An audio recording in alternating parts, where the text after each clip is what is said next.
Well, the immediate response force from the Army's 82nd Airborne Division has now been deployed to the region in case Iran does retaliate. David Martin is at the Pentagon with more on this story. David, all of this is so alarming. So how urgent is the situation, do you think? Well, both sides are making threats, and both sides have increased the alert level of their forces, including, in Iran's case, their ballistic missiles. So it's a recipe for miscalculation. But the administration insists it is not having any second thoughts about killing Soleimani when it had the chance. We made the right decision to take out this terrorist. Secretary of State Mike Pompeo watched the Thursday night strike at the Pentagon along with Defense Secretary Mark Esper and Joint Chiefs Chairman Mark Milley.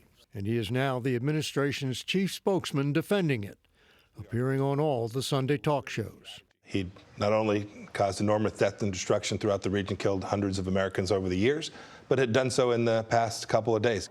CBS News has learned some military commanders were not in favor of killing Soleimani on the grounds Iran would feel compelled by its national honor to strike back, making the war nobody wants more likely.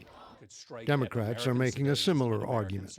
We do not generally execute high-level political figures of sovereign nations, in part because we know that that opens a Pandora's box that may expose American officials to assassination, but also because we know that ultimately that might get more Americans killed. The U.S. has more than enough firepower, both at sea and at air bases, to make good on President Trump's threat to strike 52 targets, including Iranian cultural sites. This is bigger than bin Laden. It's bigger than Baghdadi. This is the equivalent in U.S. terms of the CIA director, CENTCOM commander, JSOC commander, and presidential envoy for the region for Iran. But former CIA director and Mideast commander David Petraeus says the U.S. needs a plan to decrease tensions. Will there be a diplomatic initiative that says, okay, look, this is not headed in a good direction.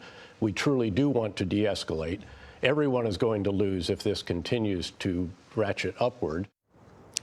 According to the Defense Intelligence Agency, Iran has the largest missile force in the Middle East, enough to launch salvos across the Persian Gulf to bases where U.S. aircraft are located.